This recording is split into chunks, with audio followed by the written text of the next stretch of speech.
Hoy en el rollo cine te quiero contar qué me pasó viendo The Sandman, por qué me atrapó tanto, qué cosas me hicieron ruido y por qué, a pesar de sus fallas, creo que es una de las series más arriesgadas de Netflix. The Sandman es una serie original de Netflix basada en los cómics escritos por Neil Gaiman, considerados una obra de culto dentro del mundo de la novela gráfica. Pero más allá del cómic, lo que propone la serie es un viaje completamente distinto a lo que solemos ver en plataformas. Es una historia de fantasía oscura, con toques de terror, drama sobrenatural y filosofía existencial. Es una serie que habla de mitología, pero también de deseos, de tiempo, de pérdidas y de identidad. Y lo hace desde un lugar tan original que cuesta clasificarla en un solo género. Nuestro protagonista es Morfeo, también conocido como Sueño o simplemente el Señor del Sueño. Él es la personificación del mundo onírico, el encargado de dar forma a los sueños y pesadillas de toda la humanidad. Él no es un humano con poderes, es un ser eterno, una entidad que existe desde el origen del universo junto a sus hermanos conocidos como los Eternos: muerte, deseo, desespero, delirio, destino y destrucción. Al comienzo de la serie, Morfeo es capturado por un grupo de humanos que en realidad intentaban atrapar a su hermana Muerte. El ritual les sale mal y por accidente terminan encerrando a Sueño. Lo mantienen prisionero durante más de un siglo y cuando finalmente logra liberarse, se encuentra con un reino destruido y un universo que cambió completamente en su ausencia. A partir de ahí tiene que reconstruir lo que quedó de su mundo, recuperar sus herramientas de poder, enfrentar criaturas que se escaparon, asumir las consecuencias de su desaparición y, sobre todo, empezar a cuestionarse a sí mismo,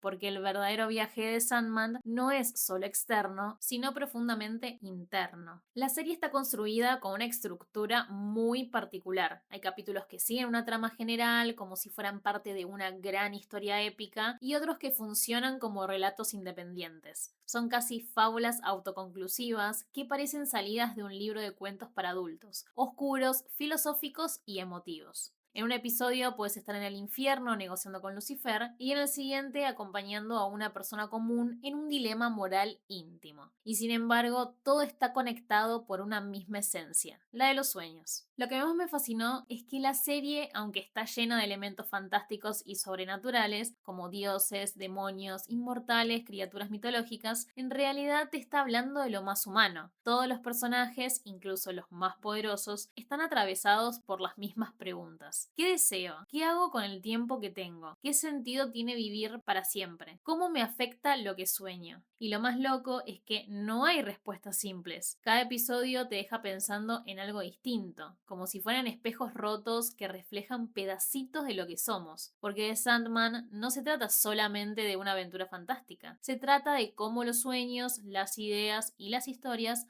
moldean lo que somos. Es una serie que no te lleva de la mano, que no te explica todo y que tampoco espera que entiendas todo el toque. Pero si entras en su mundo, si te dejas llevar, es muy probable que te atraviese de una forma inesperada. Si hay algo que me terminó de enganchar con The Sandman fue cómo combina mitología con filosofía de una forma tan natural que ni te das cuenta cuando empezás a pensar en cosas que te atraviesan de verdad. Desde el primer momento, la serie te presenta a los Eternos, unos seres que no son ni humanos ni dioses, sino fuerzas universales que encarnan conceptos abstractos como la muerte, el deseo, el delirio, la desesperación, el destino y, claro está, el sueño. Lo interesante es que no están tratados como ideas lejanas o poéticas, sino como personajes con personalidad, historia y conflictos internos. Muerte, por ejemplo, es cálida y empática, todo lo contrario a la imagen fría o cruel que solemos tener. Deseo es seductor y manipulador, con un aire de ambigüedad constante. Y Morfeo, nuestro protagonista, es una figura trágica, poderosa, elegante, casi divina, pero también muy limitada emocionalmente. No entiende del todo a los humanos, no sabe cómo manejar la empatía, y eso lo convierte en un ser complejo, a veces frío y a veces vulnerable. Esa tensión interna en Morfeo entre el deber y el deseo, entre la rigidez y el cambio, es lo que le da fuerza a toda la serie, porque lo ves enfrentarse a otros seres mitológicos, sí, pero también lo ves pelear con su propia rigidez, con su forma de ver el mundo, con la posibilidad de cambiar o no. Muchos episodios funcionan como pequeñas fábulas. Hay uno que transcurre en el infierno donde Morfeo desafía a Lucifer en un duelo de ideas. Y otro que para mí es de los más hermosos, cuenta la historia de un hombre que nunca muere. Este capítulo en particular me quedó grabado en la cabeza. Cada 100 años, Morfeo se encuentra con este personaje en el mismo lugar, en la misma fecha, para charlar. Es una especie de experimento para ver qué pasa con alguien a quien no le llega la muerte. Y lo que surge de esos encuentros no es solo la historia de un inmortal, sino una conversación sobre el paso del tiempo, sobre cómo cambiamos, sobre lo que valoramos y lo que dejamos atrás. A lo largo de los siglos, este personaje pasa por la gloria, la miseria, el amor, el abandono, la pérdida, y sin embargo sigue eligiendo vivir, no por masoquismo, sino porque la vida, con todo lo que tiene, vale la pena ser vivida. Esa escena, ese vínculo, esa idea, me pareció de una profundidad hermosa. No hay moraleja explícita, no hay bajada de línea, solo hay humanidad. Y así es todo Sandman. Cada episodio parece tener una pregunta escondida, a veces sobre el deseo, a veces sobre la muerte, a veces sobre la identidad, pero nunca te da la respuesta servida. Es una serie que confía en que vas a completar el sentido con tu propia experiencia, que te va a dejar cosas sueltas para que vos las unas, y a mí sinceramente eso me encanta. La primera temporada de Sandman me pareció bastante sólida en su estructura. Se tomaba su tiempo para presentar a Morfeo, para desarrollar su conflicto interno, para mostrarte cómo funciona su reino y para dejarte entrar en ese universo que mezcla lo onírico con lo real. Tiene capítulos muy distintos entre sí, pero de alguna manera sentís que todo forma parte de un viaje más grande. Incluso los episodios más autoconclusivos dejaban huellas emocionales que se arrastraban hasta el final. En cambio, la segunda temporada me generó sentimientos más encontrados. Visualmente sigue siendo hermosa, el nivel de producción es altísimo y los temas que toca son igual de profundos que antes. Pero también me pasó algo. Aparecen un montón de personajes nuevos, nombres, criaturas, referencias mitológicas, conflictos de distintas dimensiones, y sentí que no había tiempo para respirar. Como si cada capítulo quisiera ser un universo en sí mismo, pero al mismo tiempo se viera obligado a cerrar rápido y pasar a lo siguiente. Es como si quisieran contarte todo el cómic en una sola sentada. Muchos capítulos funcionan como mini historias autoconclusivas, lo cual puede estar buenísimo cuando están bien logradas, pero también genera cierta desconexión. A veces terminas un episodio y decís, para,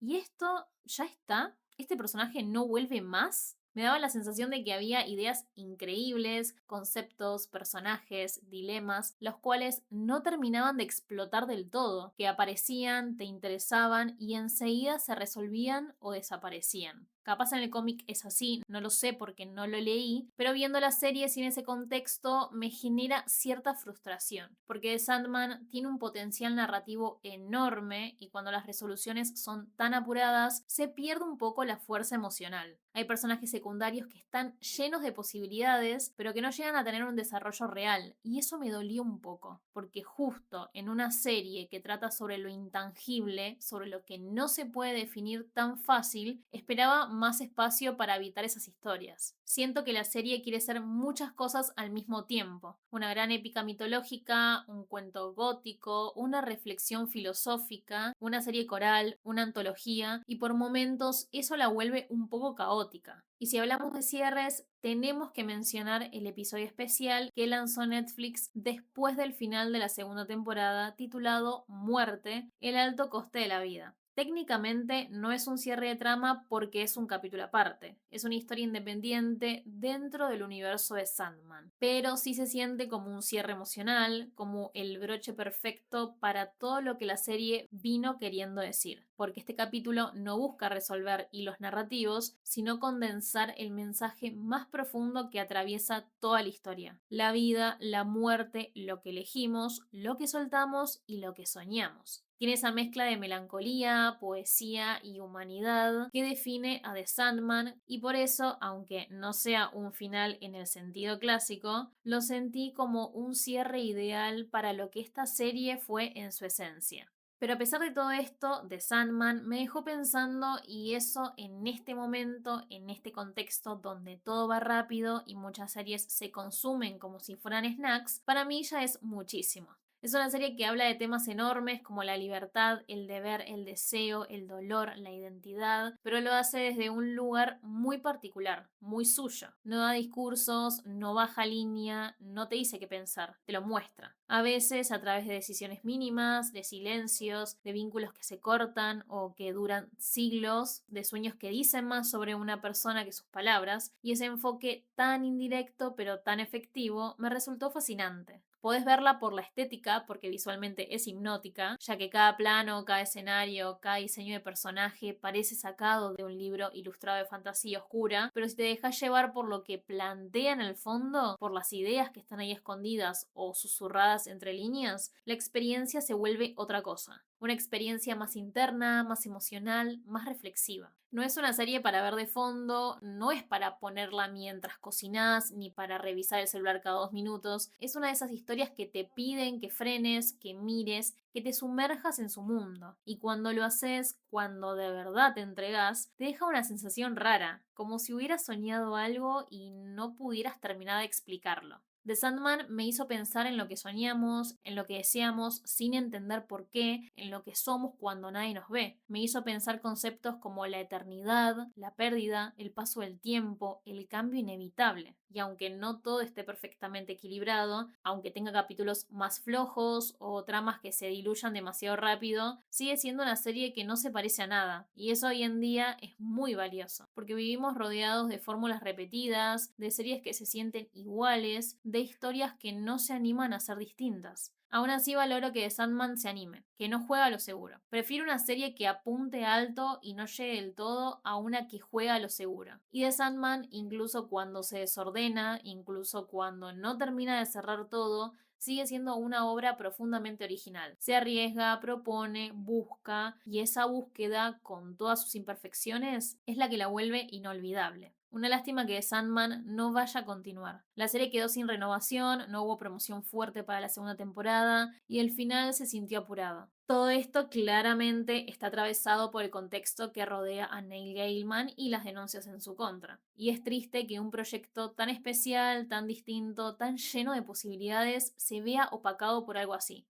Pero bueno, ojalá en algún momento pueda retomarse de otra forma, con otro enfoque, con el mismo cuidado y respeto por este universo que tanto tiene para dar. Yo particularmente llegué a The Sandman sin saber nada y la verdad que me impactó. Me dejó pensando, me generó preguntas, me incomodó y hasta me hizo emocionar. Por eso me encantaría saber qué les dejó a ustedes. Los leo en los comentarios y no olviden darle like al video, compartirlo y suscribirse a mi canal para más contenido sobre el mundo del cine y las series. Nos vemos en el próximo video.